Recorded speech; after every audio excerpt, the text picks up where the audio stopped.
WBS, c'est relativement simple. Avec un exemple comme le projet de rénovation de ma maison, qui lui par contre était assez complexe, WBS m'a aidé à simplifier et à mieux comprendre les différents aspects de ce qui devait être livré dans le cadre du projet. Donc dans ce projet, comme on le voit derrière moi, on a renouvelé la façade du bâtiment, on a refait la salle de bain et on a également refait la cuisine ainsi que le studio. Maintenant, il s'agit d'un projet de rénovation.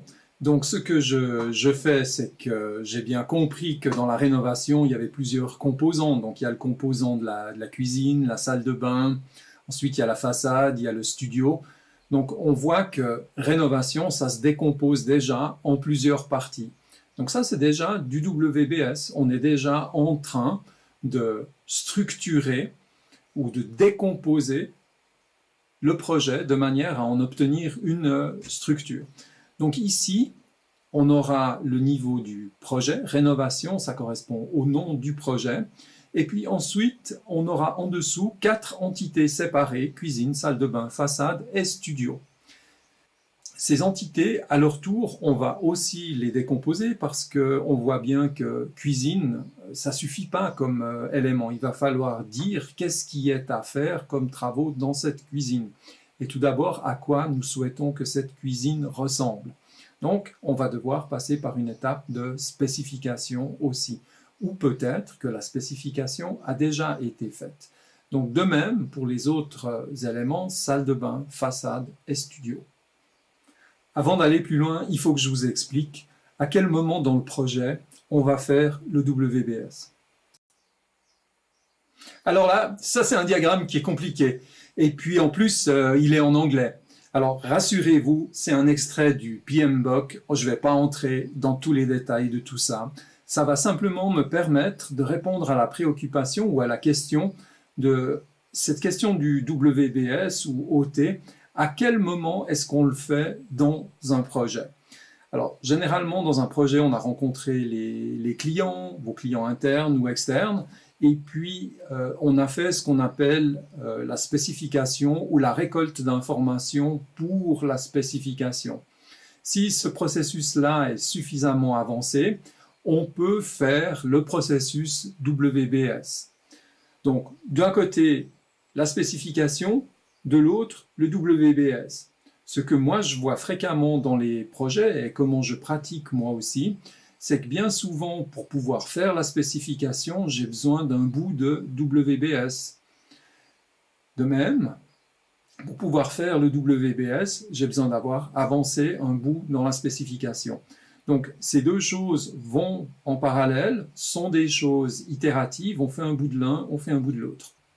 Bon, dans la création du WBS, les éléments qu'on a en entrée, le premier, c'est la définition du périmètre du projet. Dans le fond, c'est qu'est-ce qu'on fait dans ce projet? Ça répond à la question de quoi. Et la deuxième chose, bien sûr, c'est la spécification, un petit peu plus détaillée, pour qu'on puisse faire la décomposition. En sortie de ce processus, on va trouver le périmètre de référence. C'est ce qui va nous permettre de faire aussi une référence dans le projet et différents documents du projet seront mis à jour.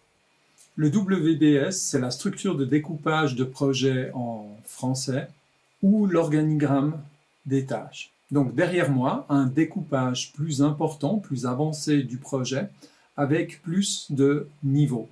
Donc on retrouve la partie cuisine, on retrouve la salle de bain, la façade et le studio. Je n'ai pas étendu la partie façade et studio pour qu'on puisse encore voir quelque chose, tellement il y a d'éléments dans le WBS. Maintenant, chacun de ces éléments du WBS représente un livrable du projet. Donc, on a introduit des niveaux supplémentaires. On peut regarder, par exemple, la salle de bain.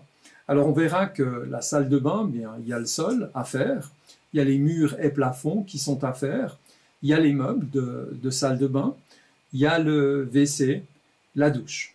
Donc tout ça forme un ensemble et bien sûr, en plus de ça, va venir l'électricité dans la salle de bain.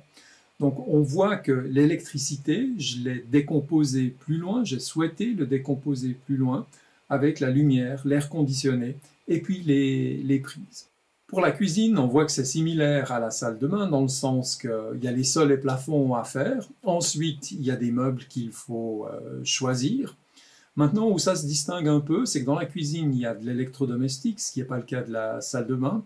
Et puis, j'ai intégré l'électricité dans ce qui est mur et plafond. Et puis, par contre, la plomberie, j'ai souhaité avoir un élément à part parce que c'était un corps de métier différent qui intervenait. Ici, je me concentre sur la partie de la cuisine. On peut dénoter qu'il y a plusieurs niveaux. Le premier niveau est le niveau du projet. Ensuite, la cuisine à proprement parler, c'est le deuxième niveau qui lui-même va se décomposer en un troisième niveau dans lequel on va avoir les meubles, l'électrodomestique, le sol, murs et plafonds, et puis la plomberie. Et dans le cas des meubles, on va introduire un quatrième niveau qui est intéressant parce que lorsqu'on veut refaire une cuisine, il faut se poser la question du design. À quoi elle va ressembler ma cuisine? Pour ça, on a besoin de mesures, donc il va falloir avoir des mesures. Et puis ensuite, il y aura une partie à proprement parler qui est l'installation. Pour en venir au design, il s'agit d'une cuisine ouverte, donc il y a 3 murs, et puis il y a une partie de bar. Donc vous voyez que dans la décomposition, j'ai ajouté ici un 5e niveau. Je n'ai pas souhaité aller plus loin, mais ça aurait tout à fait été possible d'aller plus loin et puis de se dire, ben tiens, je veux décomposer sur mon mur 1 les meubles, à quoi ça va ressembler. Chacun des éléments que l'on voit sur le WBS correspond à un livrable. Ça veut dire que si je reprends maintenant ma vue globale, je dois procéder et livrer une rénovation. Dans cette rénovation, il y a un livrable qui est la cuisine. Dans la cuisine, il y a un livrable, c'est les meubles. Un autre livrable, c'est l'électrodomestique. Un autre livrable, c'est le sol, mur et plafond, la plomberie. Maintenant, si je m'attache à la partie du meuble, les livrables, il y a un design, donc il y a un résultat de design qui doit exister. Ensuite, il y a un livrable qui sont les mesures. Et finalement, il y aura un livrable qui est l'installation à proprement parler de la cuisine. Et dans le design, il y a quelque chose qui va montrer ce qui va être fait sur le mur 1, quelque chose sur le mur 2, le mur 3, et puis le bar. Donc tout cet ensemble sont des livrables. On le comprend très bien avec l'électrodomestique parce que c'est très factuel. Il y a un four, c'est bien un livrable. Il y a une cuisinière, c'est bien un livrable. Il y a bien un frigo, c'est bien un livrable, etc. avec le lave-vaisselle. Et il y a le livrable qui est l'installation de ces éléments dans la cuisine. Le WBS, c'est donc une carte des livrables du projet. Les éléments en fin de branche, dans chacune des structures, sont ce que l'on appelle des lots de travail. C'est-à-dire que mur 1 est un lot de travail. Ainsi de suite pour les autres murs, le bar. Le four en lui-même est un lot de travail. L'installation est un lot de travail. Quand je regarde le sol, eh bien, la conception de la chape liquide pour la dalle, c'est un lot de travail. Le carrelage est un lot de travail en lui-même. Pour les murs et plafonds, eh bien, l'éclairage est un lot de travail. Les prises électriques sont un lot de travail. Pour la plomberie, eh bien, on voit bien que l'évier, c'est un lot de travail. Le lave-vaisselle est un lot de travail. Donc tout ce qui termine les branches représente des lots de travail ou dit autrement, cela peut être des tâches. Maintenant, ici, on peut aussi admettre que l'on a ce qu'on appelle un organigramme de tâches. Avec cette carte des livrables, on a l'information sur ce que nous devons livrer, mais nous n'avons pas d'information sur comment le réaliser, qui doit le réaliser et surtout quand le réaliser. Ces informations, c'est ce qu'on va plutôt trouver dans la planification et je vous montrerai dans une autre vidéo comment on passe du WBS à la planification à proprement parler. Pour créer le WBS, c'est plus pratique de travailler en équipe. C'est motivant pour l'équipe, c'est excellent aussi pour l'échange des idées et puis pour la partie brainstorming. Utiliser des post-it sur un mur, sur un grand panneau, plutôt que d'essayer d'utiliser un logiciel. Dans le projet, il y a une branche dont on n'a pas du tout parlé, qui me concerne directement, puisque c'est le travail que je vais accomplir, qui est la gestion du projet dans cette rénovation. Donc on peut également l'introduire dans le diagramme, parce que la gestion de projet est un livrable en lui-même, bien qu'un petit peu plus abstrait. On voit qu'une des premières choses à fournir, c'est le plan de gestion. Ça veut dire dans le fond, comment est-ce que je vais gérer ce projet, comment je vais m'organiser dans ce projet. Dans ce cas-là, c'était beaucoup des réunions. Donc le plan de gestion, il était assez simple, c'est qu'il fallait fixer des réunions avec les différents artisans. Ensuite, la planification, ben effectivement, c'est un livrable. Moi, j'ai utilisé MS Project pour faire la planification de mon projet de rénovation. Et finalement, il y a la partie monitoring et contrôle.